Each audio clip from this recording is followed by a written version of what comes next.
이제 수요 축복여행 하나님의 은혜 안에서 영상으로 드릴지라도 우리 함께 은혜 속에 시작하도록 하겠습니다.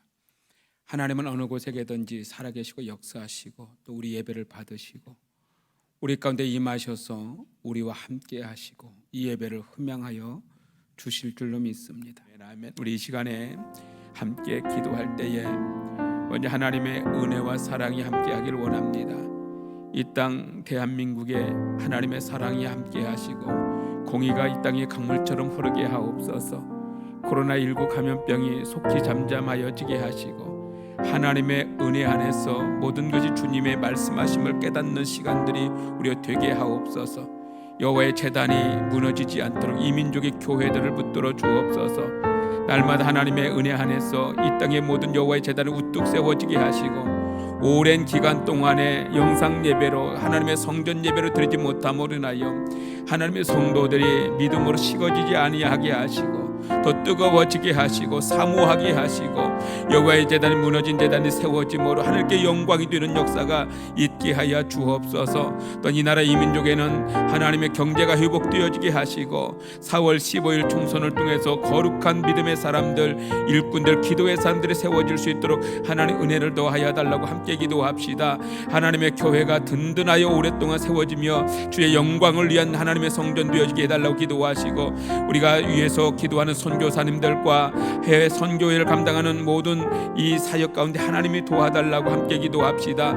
우리 성도들 중에 믿음의 가정 되게 하시고 가정의 재단이 수축되어지게 하시고 말씀에 굳게 설 수 있는 축복된 가정 되어지도록 주님 도와주시고 영적인 축복과 삶의 축복이 후손 대대손손까지 이어지게 해달라고 함께 기도하며 우리 자녀들을 축복하시고 성도들 중에 육체적 질병과 또 여러가지 곤란한 여러 가지 상황 속에 어려움을 당하고 있는 성도들에게 은총을 베풀어 주셔서 그들이 속히 회복되어지게 해달라고 함께 기도하도록 하겠습니다. 오늘 또 하나님의 말씀 가운데 역사해달라고 어느 곳에서든지 하나님의 말씀을 듣는 가운데 큰 역사 일어나게 해달라고 함께 기도하는 시간 같습니다. 기도합니다. 거룩하신 하나님 아버지, 주님의 영광을 위하여 하나님 앞에 찬양하며 예배합니다. 하나님 아버지, 먼저 간절히 소원하며 기도할 때에 하나님의 은혜가 충만하여지기 원합니다. 오늘 또 하나님 아버지 예배할 때에 아버지 비록 가정에서 영상으로 예배할지라도 성령 하나님께서 역사해 주셔서 이 예배가 하나님의 거룩한 영광만이 드러날 수 있는 참된 예배로 인도하여 주시기 원합니다. 거룩하신 하나님, 먼저 하나님의 우리가 합심하여 기도하기는 이 나라 이 민족을 위하여 기도합니다. 아버지, 이 민족 가운데 하나님의 사랑과 공의가 하나님 땅 위에 강물처럼 흐르게 하여 주옵시며 우리 하나님의 역사심을 이 민족 가운데 보여주시기 원합니다. 코로나 전염병으로 인하여서 오랜 기간 동안에 이 나라가 힘들어합니다. 주의 이 민족을 치료하여 주시고 회복시켜 주시기 원합니다. 국민들의 마음을 새롭게 하시고 예수고 수고하는 모든 아버지 유정자들과 이를 위하여 예수고 수고하는 모든 이들에게 은혜를 더하여 주셔서 지치고 상하지 아니하게 하시고 이 일로 인해 고난당하고 있는 모든 국민들 백성들에게 위로와 소망을 허락하여 주시옵시며 말씀으로 인하여 회복될 수 있도록 주님 역사해 주시기 원합니다. 아버지, 나라의 모든 교회들이 무너지지 않기를 원합니다. 어떤 상황에서도 하나님의 교회는 든든하여 굳게 서게 하여 주옵소서. 또는 4월 15일 이제 총선을 앞에 두고 있습니다. 아버지 하나님의 하나님을 두려워하는 자들, 공의와 진리로 통치하는 자들이 세워지기 원합니다. 거룩한 일꾼들이 세워지게 하여 주옵시며 주님의 선한 길로 인도하여 주옵소서. 이 땅의 교회들에게 무너진 여호와의 제단이 수축되어지게 하시고 예배가 회복되어지기 원합니다. 오랜 기간 동안의 전염병으로 인하여 아버지 공정 예배, 아버지 성전에서 예배를 드리지 못함으로 말미암아 믿음이 식어지지 아니하게 하시고 또 뜨거워지며 사모하며 하게 하시고 하나님의 창문을 열고 하나님의 예루살렘 성전을 향하여 아버지 부르짖고 기도했던 다니엘처럼 하나님 아버지, 우리도 그러한 기도할 때에 성령께서 주관하시고 다스려 주시기 원합니다. 하나님 아버지, 또한 우리의 하나님 우송생명교회가 어떠한 가운데도 믿음의 은혜가 굳게 서게 하시고 우리 성도들 믿음으로 나아가시기에 부족하지 않도록 아버지 날마다 더하여 주옵소서. 아버지, 가정과 우리들을 위하여 위하여 기도합니다. 하나님 아버지 믿음의 가정 되어지게 하여 주옵소서. 가정마다 고난 가운데서 이겨내게 하시고 영육과에 강건하게 지켜주시옵시며 자녀들을 축복하여 주시옵시고 아버지 육체적 질병과 마음의 병과 여러가지 고난 중에 있는 성도들 우리 하나님의 하루 치료하여 주시고 강건케 하여 주셔서 이겨내게 하여 주시옵시며 오늘 하나님의 말씀으로 말미암아 샘을 얻고 능력 얻을 수 있도록 성령께서 역사해 주시옵소서. 가정에서 아버지 영상으로 예배할 때에도 우리 하나님 붙들어 주시옵시고 한 목소리가 기도할 때에 성령께서 주관하여 주셔서 하나님께 영광 되어지며 하나님께 응답받는 거룩한 기도로 인도하여 주옵소서. 이 밤을 축복하시고 오늘도 예배할 때에 성령이 덮어 주옵소서. 영광 흘러받으시옵소서.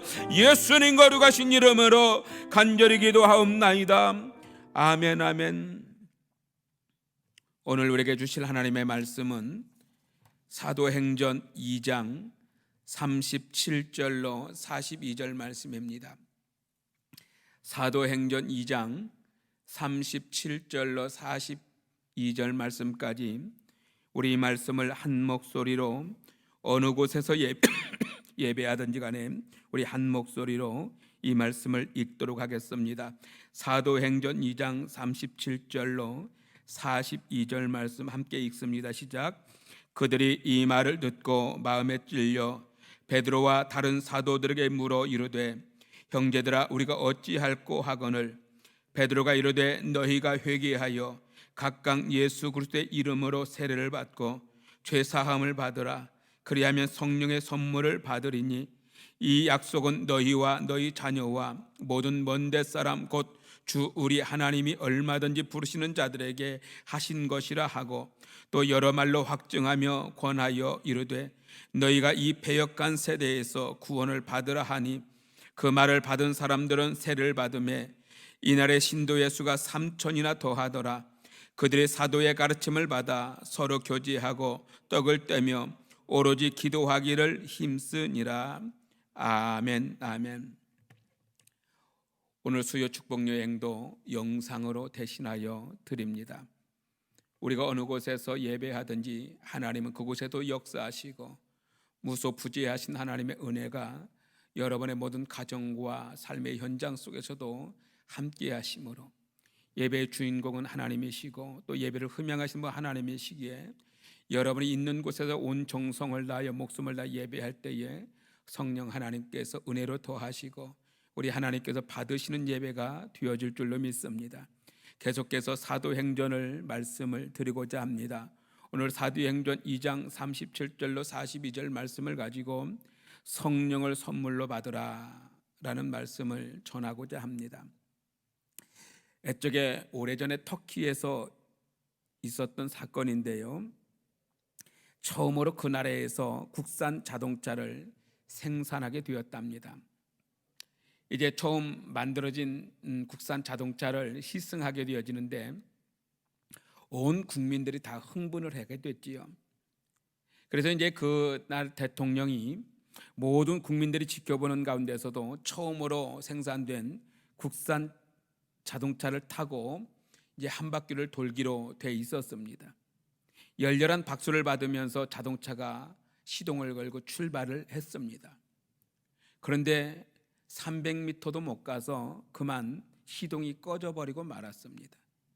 온 국민들이 지켜보며 환호하는 가운데 대통령이 탄 차가 300m도 가지 못하고 시동이 꺼져버렸으니 국민들도 당황하고 대통령도 놀라고 또 그 자동차를 수리했던 만들었던 사람도 너무 놀랐습니다. 그때 지켜보던 기술자가 손살같이 달려와 자동차를 살펴봤습니다. 이유를 말하는데 제가 너무 흥분한 나머지 자동차에 기름을 넣는 것을 깜빡 잃어버렸습니다 라고 대답했답니다. 자동차는 기름이 없으면 아무리 좋은 차라도 쓸모가 없습니다. 아무리 좋은 옵션에 썬루프며 후방 감지기며 좀 최대한 어떤 여러 가지 장치들을 달았다 할지라도 멋진 디자인을 가진 차라 할지라도 기름이 없으면 아무런 쓸모없는 움직이지 못하는 차가 되고 말지요. 여기서 우리를 한번 생각해 볼 필요가 있겠습니다. 우리가 오랫동안 신앙생활을 하면서 예수 믿는다고 고백도 하고 하나님을 경외하는 마음으로 살고 교회에서 나와 신앙생활도 잘해왔지만 우리 안에 진짜 중요한 것이 무엇인지 생각해 볼 시간이 되었으면 좋겠습니다. 오늘 또 지난주에 이어 마가의 다락방에서 성령의 은혜를 체험하고 난 후에 베드로 사도는 나와서 강력한 설교를 합니다. 베드로의 설교 마지막 부분인데요, 우리에게 이 복음의 핵심을 아주 잘 알려주는 말씀입니다. 우리는 이 복음에 대해서 알았습니다. 그리고 복음을 받을 때 너무도 놀랐고 깨달았고 감사했습니다.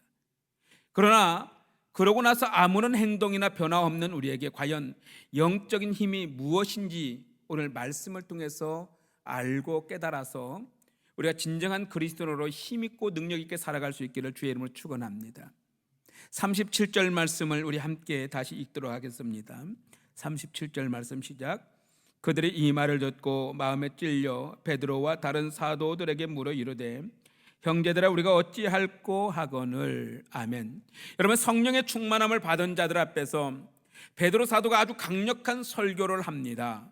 그 주제는 다른 것이 아니라 사람들은 예수님을 죽였지만 하나님은 예수를 살리셨다.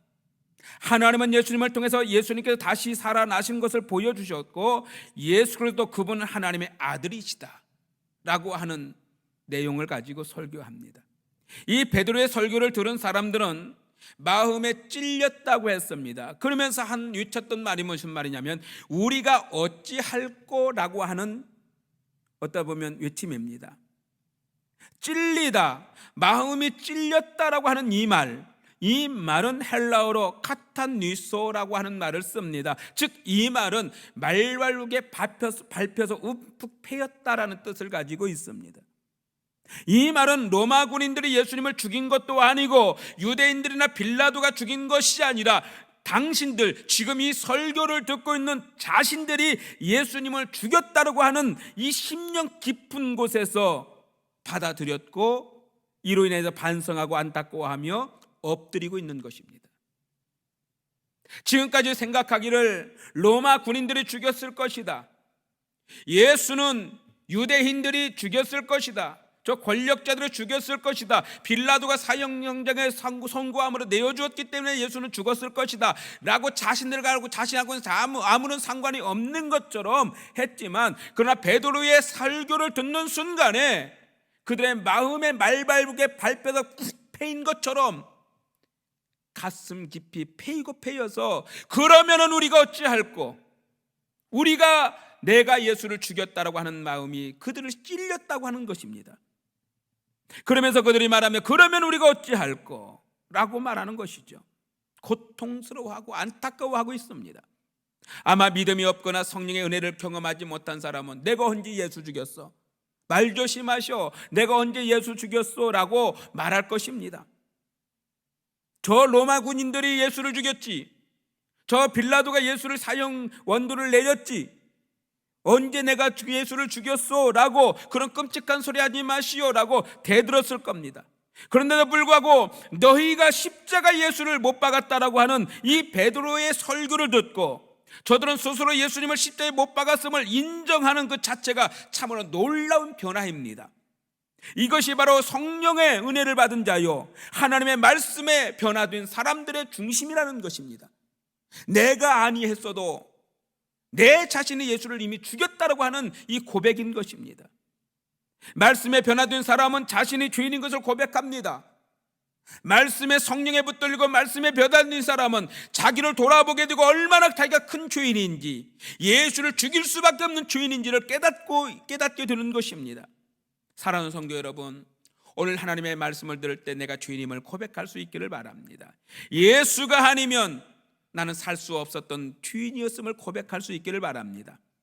예전에 어떤 목사님께서 대화하는 중에 이런 말씀을 하신 적이 있습니다. 설교를 하다 보면은 성도님들의 얼굴들이 이미 다 보이는데요, 그런데 내용 중에 죄를 회개하시기 바랍니다, 죄 회개하고 변화되어야 된다는 말씀을 하면 빙긋이 웃으면서 옆 사람을 쳐다보거나 자기 남편을 옆구리를 쿡쿡 찌른다거나, 이 말은 김 집사가 들었어야 되는데, 이 말은 어느 장로가 들었어야 되는데 오늘 안 보이네 하면서 서로 남 탓하는 경우를 많이 본다고 합니다. 오늘 말씀을 보니 성령 충만함을 입은 베드로 사도가 설교를 하는 동안에 함께 성령 충만함을 받은 사람들은 그 설교 가운데 진리를 발견하게 됩니다. 하나님의 뜻을 알게 됩니다. 그러니 어찌할꼬 하면서 자신들의 문제에 대한 해결책을 찾고 있는 것입니다. 여러분이 베드로와 사도들에게 우리가 어떻게 하면 우리의 잘못을 고치고 회복할 수 있겠습니까? 라고 고백했던 것처럼, 우리가 진실로 하나님의 말씀을 아멘으로 받고 성령의 은혜를 받은 사람은 내가 어떻게 해야 이 죄로부터 노임을 받을 것인가에 대한 안타까움이 있어야 됩니다. 그저 마음의 찔림에서 멈추지 않고 어떻게 하면, 그러면 우리가 어찌할꼬, 어떻게 하면 이 문제를 극복하고 해결할 수 있겠느냐고 적극적으로 말씀을 찾고 나가야 됩니다. 그래서 어찌할꼬라는 이 물음 속에서 하라는 대로 하겠습니다, 가라면 가겠습니다, 오라면 오겠습니다, 어떻게 하면 좋겠는지 가르쳐 주십시오 라고 하는 안타까움의 부르짖음이 있어야 되는 것입니다. 이것이 바로 말씀에 대한 바른 응답인 줄로 믿습니다. 옛적에 우리 종교계 역자들은 그런 말을 했습니다. 하나님의 말씀이 가라면 가고 하나님의 말씀이 멈추라면 멈추겠습니다. 타락해버린 종교, 타락해버린 기독교에 대해서 이제는 하나님의 말씀이 아닌 것으로 인하여 중심이 됐던 그 시대를 뛰어넘어 말씀대로만 살겠습니다, 말씀이 하라면 하겠습니다, 말씀이 죽으라면 죽겠습니다, 말씀이 멈추라면 멈추겠습니다. 이것이 진정한 변화된 성도의 참 모습이 된 줄로 믿습니다. 똑같은 말씀이지만 누구는 은혜 받아 삶을 고치고 누구는 시험 들고 누구는 무덤덤하는 일들이 얼마 많은지 모릅니다. 같은 말씀이 전해졌는데도 어떤 이는 은혜로 아멘하고, 그러나 어떤 이들은 그 말씀에 시험 들고, 어떤 이들은 무덤덤 내게 하는 말인지 아닌지도조차 구분하지 못하는 일들이 허다합니다. 그러므로 우리는 말씀 앞에서 어찌할꼬라는 고백의 저절로 내 입술에 고백이 있어야 합니다. 은혜 받은 사람은 내게 그 응답이 주어지는 겁니다. 내가 그러면 어찌할꼬, 우리는 어찌할꼬라는 고백이 참 많아야 됩니다. 내가 예수님을 십자가에 못 박았으니 어찌할꼬, 내가 기도하지 못하니 어찌할꼬, 내가 하나님 앞에 나가 예배하지 못하니 어찌할꼬, 내가 온 정성 다하여 할배 엎드리지 못하니 어찌할꼬, 내가 말씀을 붙들고 전도하지 못하니 어찌할꼬, 내가 하나님의 말씀 앞에 기도하지 못하니 어찌할꼬. 우리는 끊임없이 내 삶을 돌아보며 그러면 내가 어찌할꼬, 하나님 말씀해 주시옵소서, 그러면 그 말씀을 따라 살겠습니다라는 고백이 우리에게 있을 때에 우리가 진정한 그리스도인이요 변화된 성도요 하나님의 은혜를 받은 자인 줄로 믿습니다. 이 어찌할꼬라며 안타까워하는 사람들에게 베드로는 그 답을 주고 있습니다. 그 답이 바로 38절 말씀입니다. 우리 한 목소리로 읽도록 하겠습니다. 38절 말씀 시작. 베드로가 이르되 너희가 회개하여 각각 예수 그리스도의 이름으로 세례를 받고 죄사함을 받으라. 그리하면 성령의 선물을 받으리니. 아멘. 베드로가 어찌할꼬라고 가슴을 붙잡고 어찌할꼬 말씀을 붙잡는 그들에게 해답을 줍니다. 그러면 어찌할 건가 라고 하는 이 말에 대해서 베드로는 분명히 말합니다. 첫째, 베드로는 회개할 것을 권면합니다. 회개는 가던 길에서 돌아서는 것을 회개라고 말합니다. 멈출 줄 알고 다시 돌아서서 다시 되돌아가는 것이 회개입니다. 어릴 적 저는 아버지하고 산으로 버섯을 따러 간 적이 몇 번 있습니다. 신나게 버섯을 따고 산을 이리저리 뒤지다 보면은 어느 순간에 길이 있는데 나도 모르게 욕심껏 가다 보면 막 버섯만 따라갑니다. 산으로 어디로 가는지도 모르고. 그러다가 한참 가다 보니까 그만 아버지하고 멀어져 있는 것을 발견했습니다. 둘러보아도 엉뚱한 것이고 아버지는 보이지도 않는 겁니다. 덜커덩 겁이 나서 가는 길을 멈추고 오던 길로 막 돌아가면서 크게 아버지를 불렀어요. 아버지 어디 있어요? 아버지 어디 있어요? 저 멀리서 아버지 음성이 들립니다. 현호야 여기 있다. 이리 와 이리 와. 얼마나 반갑고 죽다 살아난 것처럼 얼마나 덜컹 겁이 났었는지 모릅니다. 만약에 내가 다시 오던 길로 돌아가지 않았더라면 아버지도 못 만나고 어떻게 되었을지 상상이 안 들잖아요. 회개가 바로 이런 것입니다. 하나님의 자녀가 하나님의 인도하심을 따라 살아야 되고, 하나님의 자녀가 하나님의 말씀을 따라 가야 되는데, 하나님의 인도를 따라가지 아니하고 하나님의 말씀을 따라가지 아니하고 자꾸 세상 길을 따라가고 자꾸 세상의 가치관에 속아 넘어가고 자꾸 세상의 길을 가르다 보면 나도 모르는 사이에 엉뚱한 길로 가 있고, 복음이 아닌 길로 가 있고, 말씀이 아닌 길로 가서 엉뚱한 세상 따라가다가 망하는 인생 된다고요. 그럴 때에 빨리 돌이켜서 내가 다시 돌이켜 말씀으로 돌아가는 것, 다시 예수님의 품으로 돌아가는 것, 다시 교회를 향하여 돌아가는 것, 이것이 바로 회개요, 그것이 바로 은혜인 줄로 믿습니다. 그러면 회개는 마땅히 해야 하는 것이고, 회개가 있어야 새로운 생명을 얻고 새 출발을 하게 되는 줄로 믿습니다. 중세 시대에 죄수들은 죄수선에 태워서 죽을 때까지 바다 한가운데 띄워놓고 다시는 그들이 돌아오지 못하도록 죄수선을 저 멀리 바다선에 띄워놓았답니다. 하루는 오순화라고 하는 총독이 죄수들이 타고 있는 배를 순시할 일이 있었습니다. 총독이 죄수 한 사람에게 왜 죄수선을 타게 되었는지 물었습니다. 근데 죄수들은 이 총독에게 지금 기회다, 말만 잘하면 풀려날 수도 있겠다 하면서 이 총독에게 여러 가지 온갖 정말, 저는 죄인이 아닙니다, 저는 죄를 짓지 않았습니다, 실수였습니다 하면서 풀려날 수 있다는 희망을 가지고 죄가 없다, 억울하다, 억울하게 잡혀왔다, 이런 말들이 중심이 되어 있었습니다. 그러면서 좀 살려주십시오, 나를 좀 풀어주십시오라고 많이 애걸복걸을 했답니다. 그런데 한 죄수가 아무 말도 하고 지나가는데도 아무 말도 하지 않고 고개를 푹 숙이고 있는 모습을 보았습니다. 이 총독이 그 사람에게 다가가서 물었습니다. 너는 왜 여기 와 있느냐? 이 무렵에 그 죄수는 저는 죄인이기 때문에 이곳에 왔습니다. 식구들이 굶어 죽는 것을 참아 볼 수가 없어서 도둑질을 했습니다. 어찌됐건 도둑질한 것 자체가 죄인이기 때문에 나는 죄인입니다. 저는 이런 벌을 받을 만합니다. 조금만 더 참을 걸 참지 못해도 도둑질하다가 저는 걸려서 이곳에 왔으면 저는 죄인입니다. 총독이 갑자기 들고 있던 지팡이로 이 죄수의 등을 세게 후려쳤습니다. 이 괘씸한 도둑놈, 하늘이 무섭지도 않느냐? 이 배 안에는 모두가 죄 없는 사람들만 다 타고 있는데 내 놈만 유독 죄인이구나. 너 같은 이 도둑놈 죄인이 어찌 이 죄 없는 사람들과 함께 있을 수 있단 말이냐? 당장 이 배에서 나가 하고 그 배에서 배를 태워서 쫓아냈다고 합니다. 총독의 이 말을 들은 나머지 죄수들은 얼굴이 어땠을 것 같습니까? 결국 죄수는 죄를 고백했더니 총독의 지혜로 용서되고 석방되었다고 하는 겁니다. 사랑하는 성도 여러분, 하나님 앞에 바짝 엎드리십시오. 말씀이 내게 다가오거든 말씀 앞에 바짝 엎드리십시오. 그래야 내가 삽니다. 아닌 것처럼 버틸 필요도 없습니다. 내 죄가 자복되어지고 엎드릴 줄 알 때에 내가 그리스도 안에서 살게 될 줄로 믿습니다.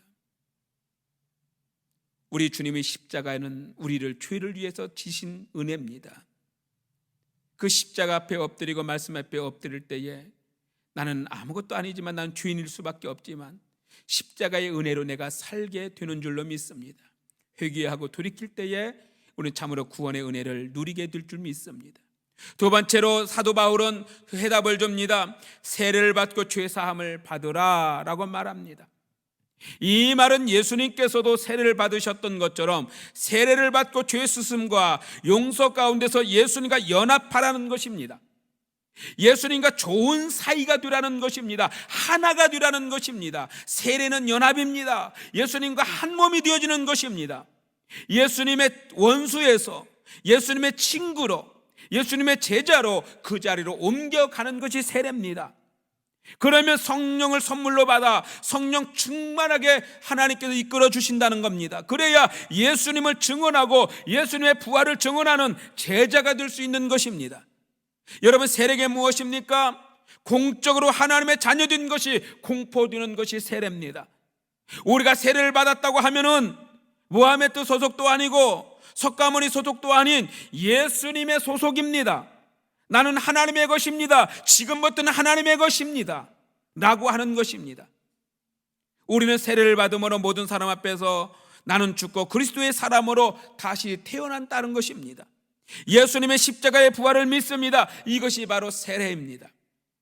얼마 전에 선교사님을 만났는데 이 선교사님은 회교국에서 하시는 선교하는 선교사님입니다. 근데 오래전에 친구 선교사님이 이렇게 사역을 하고 있는데 회교를 어떤 이슬람교를 믿던 친구가 예수를 영접하고 세례를 받고 싶어 했습니다. 그런데 이 이슬람 국가에서 회교국에서 세례를 베푼다는 것은 목숨을 거는 거나 마찬가지입니다. 그래서 선교사님에게 이 젊은 친구가 예수를 영접하고 간절하게 원했으면 나를 세례를 주십시오. 내게 세례를 베풀어 주십시오. 그래서 선교사님은 잠깐 망설였지만 그가 세례받길 원하니까 세례를 베풀었습니다. 그러면 좀 조용하면 좋겠는데 이 젊은 친구가 세례받은 것이 너무 감격하고 너무 은혜가 되어져서 나 세례받았다고 자랑을 하고 다닌 겁니다. 내가 예수 이름으로 세례받았다. 이것을 자랑하다가 이게 발각이 돼서 거의 죽다 살아났고 그때 외국으로 추방을 당했다고 하는 내용을 들은 적이 있습니다. 여러분, 세례는 그리스도라는 큰 공동체에 예속되는 겁니다. 나는 그리스도인이 되었다라는 이 고백은 바로 하나님의 자녀, 하나님의 나라의 백성이 되었다는 고백입니다. 간단한 것이 아닙니다. 운명이 결정되는 것입니다. 그것은 공개적으로 결정되는 것입니다. 아주 중요한 겁니다. 여러분, 이제부터 나는 그리스도의 사람입니다. 이제는 죽어서도 하나님의 앞으로 갈 것입니다. 하나님의 나라에 들어갈 것입니다라는 고백입니다. 그러게 여러분들이 우리는 세례를 받는다고 하는 것은 바로 하나님의 백성이 되었다는 고백이요 공포이기 때문에 여러분들의 진실로 그리스도인들은 하나님의 말씀 앞에 성령의 은혜로 세례받고 성령의 이끄심을 받아 살아갈 때에 진정한 성도가 되는 줄 믿습니다. 우리가 성령을 선물로 받고 싶어 합니다. 그런데 우리의 죄를 인정하려 들지 않습니다. 하나님 앞에서 교만했던 것, 자기 마음대로 살려고 했던 것, 말씀에 순종하지 않았던 것, 회개하지 않았습니다. 그리고 죄사함을 위해 성령 세례를 받고자 하지도 않았습니다. 그저 성령만 받으면, 선물만 받으면, 은사만 받으면 나는 대단한 사람이 될 것이라는 착각에 빠졌습니다. 그러나 아닙니다. 하나님의 통치를 받아야 되고 하나님의 은혜를 사모하고 받아야 하는 겁니다. 사랑하는 성도 여러분, 이제 베드로 앞에 나온 그들에게 정확하게 이야기합니다. 39절로 41절 말씀 함께 다시 봅니다. 39절로 41절 말씀 시작. 이 약속은 너희와 너희 자녀와 모든 먼데 사람 곧 주 우리 하나님이 얼마든지 부르시는 자들에게 하신 것이라 하고 또 여러 가지 말로 확증하며 권하여 이르되 너희가 이 패역한 세대에서 구원을 받으라 하니 그 말을 받은 사람은 세례를 받음에 이날의 신도의 수가 3,000이나 더하더라. 아멘. 살아계신 하나님께서 역사하여 주셨습니다. 베드로 사도를 통해서 주께 돌아온 사람들이 회개하고 자복하고 세례받고 하나님의 자녀로서 돌아온 사람이 하루에 그날만 3,000명이 되었다는 것입니다. 이 당시 예루살렘 인구가 한 8만 정도 되었으니, 그런데 이 지역에서 하루에 베드로의 설교를 듣고 3,000이나 변화되었다는 것은, 그리고 그들이 세례를 받고 예수님의 소속이 되고 하나님의 자녀로 되었다는 것은 놀라운 일입니다. 이 많은 사람들이 자신의 죄를 깨달아 하나님 앞에 말하고 세례를 받음으로 용서받아 다시는 하나님 앞에 번주하지 않겠다고 철저히 예수 그리스도의 소속이 되어 살게 되었다는 것은 놀라운 일입니다.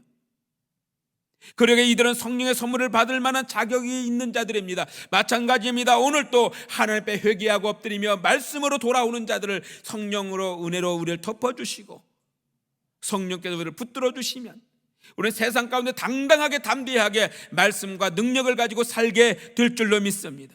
우리도 이러한 죄사함의 선물을 받아야 합니다. 죄사함을 받아 눈물을 흘리며 예수님의 자녀, 예수님의 소속으로 철저하게 말씀 중심으로 살아야 합니다. 그러면 성령으로 말미암아 묶여있던 세상의 모든 것들로부터 벗어나게 될 것입니다.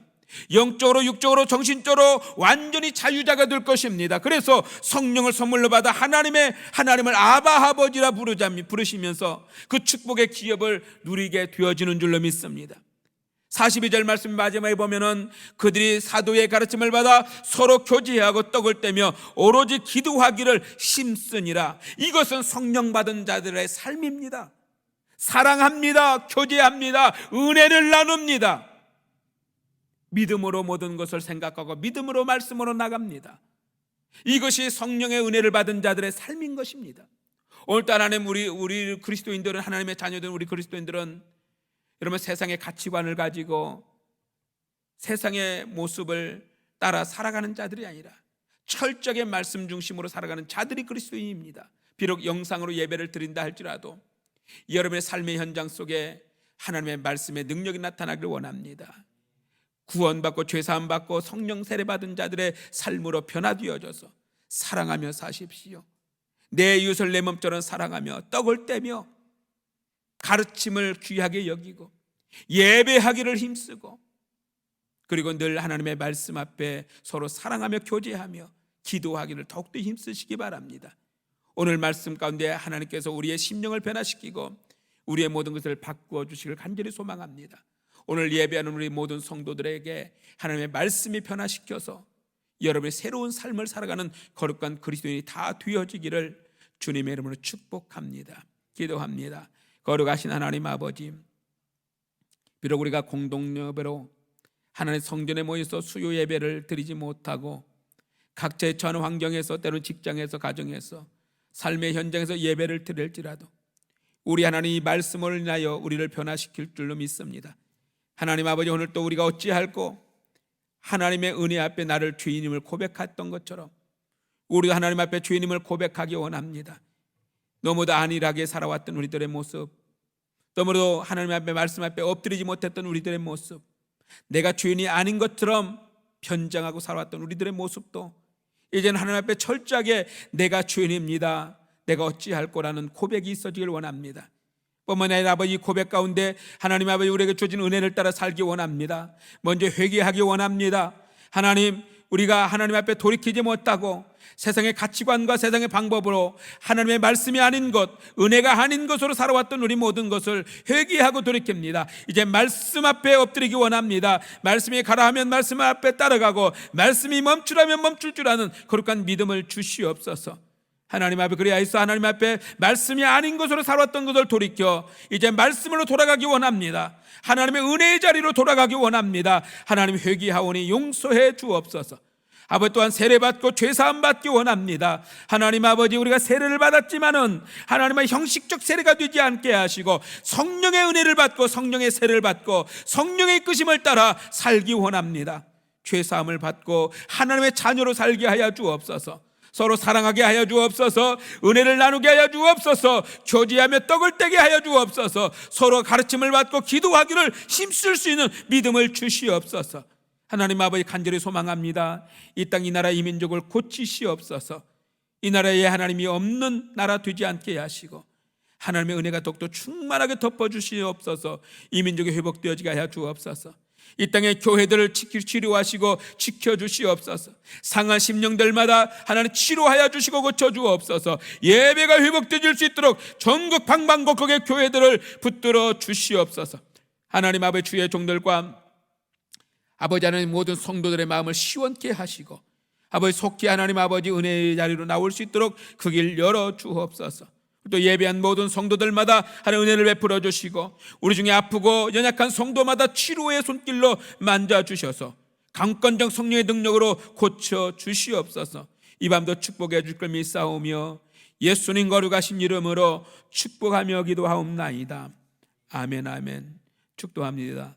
지금은 우리 주 예수 그리스도의 은혜와 하나님 아버지의 사랑과 성령님의 교통 충만, 내주 역사 인도해 주심이 성령의 은혜를 받고 성령의 이끄심을 따라 살며 성령의 은혜 안에서 회개하고 돌이켜 죄사함을 받고 주를 고백하며 은혜의 자리로, 말씀의 자리로, 하나님의 은혜의 복된 자리로 나오기를 원하는 모든 성도들과 가정과 삶과 이 나라의 민족과 이 땅의 모든 교회들 가운데 이제로부터 영원토록 함께 있을지어다. 아멘.